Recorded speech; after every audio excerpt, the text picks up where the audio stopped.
One thing about Frederick that we're growing so much is fantastic. Unfortunately, sometimes what that brings with it are kids who need our help. And I am talking to Melissa Muntz, the executive director of SHIP, Student Homelessness Initiative Partnership. Is that right?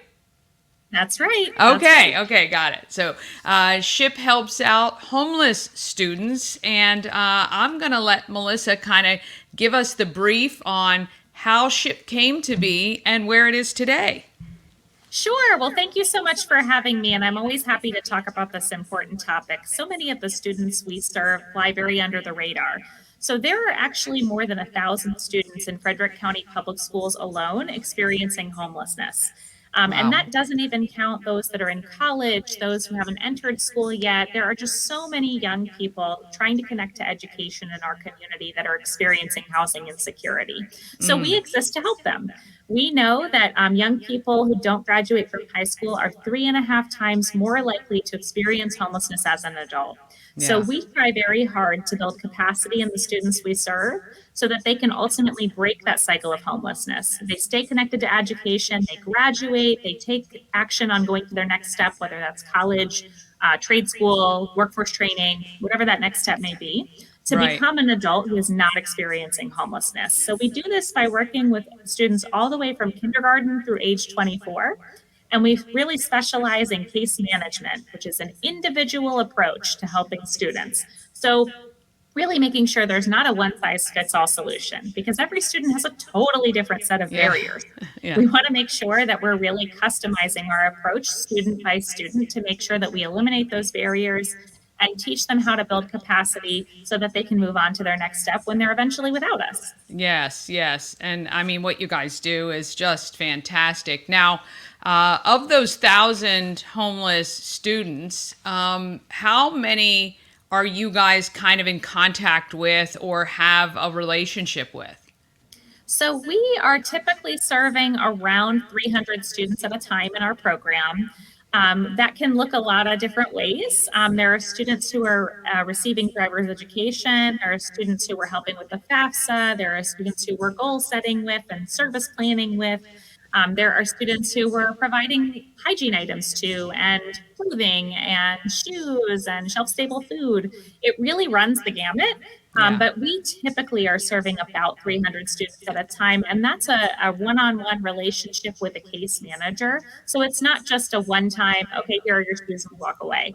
Right. It really is that in-depth service. Yes. Well, one thing I know about your organization is you are not the check the box kind of people. You are make sure you if the student wants the help, you're providing it or getting them to somebody who can provide the help for them, which is Mhm. just extraordinary. So, for 300 students, how many case managers do you guys have? We actually have 4 case managers in our New Horizons program, 1 case manager in our housing program, as well as our resource coordinator who's working with a lot of our younger students. We also have management staff who oversee those people and sometimes take on a caseload themselves. Mm. So we really are, we're a small but mighty organization. We're Yes. not a huge staff, but I think we're able to accomplish a lot. We're really focused on not reinventing the wheel and making sure that when we aren't the expert in something, we're connecting to a student to the people who are. Yeah. So a great example of that is we don't provide legal services. That's not our expertise. We don't try to do that, but we make sure that the student is able to establish a relationship with someone who does provide free or low cost legal services if that is needed. And we're happy to walk them through that process. So, Yeah. we really have been able to have an efficient model to serving a lot of students very effectively because we are thoughtful about what our role is in helping the student, knowing that this amazing community has a million other people involved in that. And they all have a role, and that's super important. We definitely are not the end all be all. Yeah. So I think that really helps.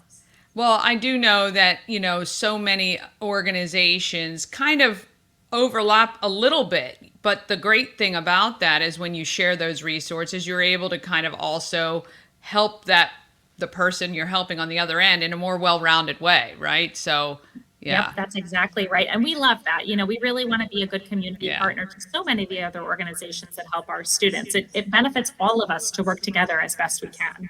So. For sure. What would you say right now, as you're looking ahead, is the biggest challenge for SHIP or the students of our community? There are a lot of processes that we've improved upon and that the community has improved upon. One area we still see a lot of struggles with is our immigrant population. So there are a lot of young people who are immigrating here. A lot of them don't have a parent or guardian present, and they're experiencing homelessness newly. So they're not chronically homeless, they've just arrived here in the country fairly recently. But they have limited English skills. And although we're able to provide some support in that way, and we do have, multilingual staff here at SHIP, it does put them significantly behind in completing that high school education. Mm, And so, as a community, I'm excited that we're starting to look at non traditional paths to achieving that high school diploma and also non traditional paths to moving forward from there.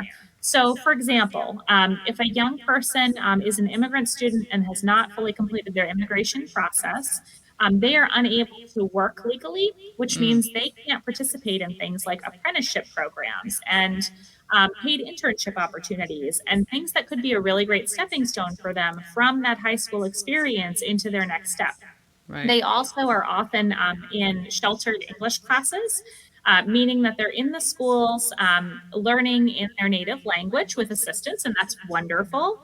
But again, it sort of delays that process. So we have to put a lot of supports in place to wrap around them when they're ready to make that transition into regular classes. Yeah. If you can imagine, learning a new language and also reading the Iliad in 12th grade English class, Yeah. not exactly easy.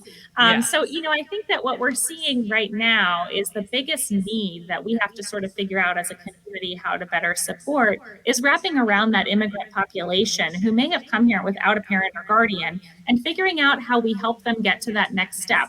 And that doesn't mean just, throwing supports at them and walking away. It means really transitioning them out of that cycle of homelessness and that cycle of poverty and giving Yeah. them that chance to succeed as an adult. When kids get to 18, how does that work for SHIP? What happens to those kids?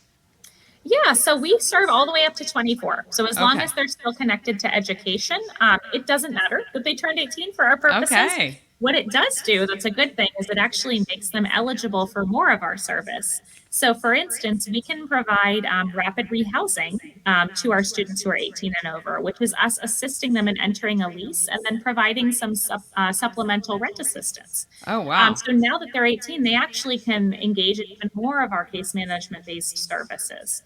We may be able to help them purchase a vehicle. We may be able to help them get insurance. These are all things that we can do now that they're 18, which are wonderful.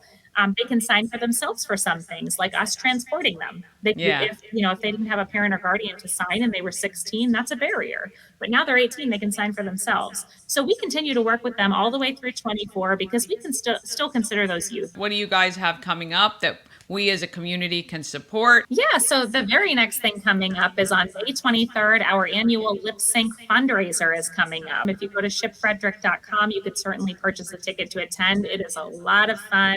There'll be a pasta bar, there'll be beer, there'll be wine. We have 8 teams registered to compete, to lip sync against each other. So it's going to be a really fun time. From a programming side, we're really happy that our New Horizons Summer Academy program, which is a credit recovery program we do over the summer, currently has 88 applicants. So this is the highest number we've ever had enrolled this early. And we're really excited about that. Last year, we graduated 77 Academy participants. And so this year, the opportunity to go up even more is exciting. And we're really happy that we'll be able to provide those students with a lot of important, not just credit recovery opportunities, but life skills opportunities. So Yeah. we do health and wellness, we're doing, financial literacy, all things that are really important for this population. It's a popular program for a reason. Yeah. It is leading to direct results. And actually, there was just recently some data released that over the last 2 years, the graduation rate for young people experiencing homelessness at Frederick County Public Schools has increased by over 13%. That Oh, is significant, and it wow. tracks completely with the increase in services we've been able to provide in those programs. So it's really exciting that, there's no coincidence. It is Right. truly a result of very hard work by so many community members to circle around this population and provide them with resources to get ahead. immediately after walking across that stage, they are less likely to experience homelessness again. And so we're Yeah. really proud of that. It's really exciting. You should be. You should be. And I know that how you guys feel about these students and, how proud you are when they do walk across the stage. If you were to say anything to our audience about what SHIP is all about, what would you like them to know? I really think that it truly is about wrapping around our students and then providing them the opportunity to build capacity.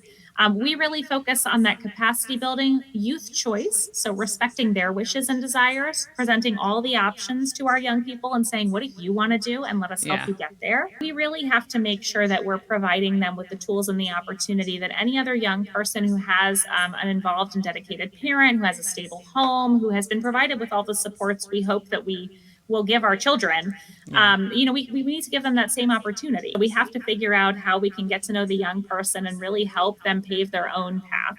It's an Yeah. early intervention model, and I think that is key. We're going to make sure and showcase the website. Get your tickets for the lip sync competition. So fun. You're going to want to go out. It's a lot of fun, and you're supporting an amazing organization. Melissa, we really appreciate your time today, and I know you're going to continued success here in Frederick.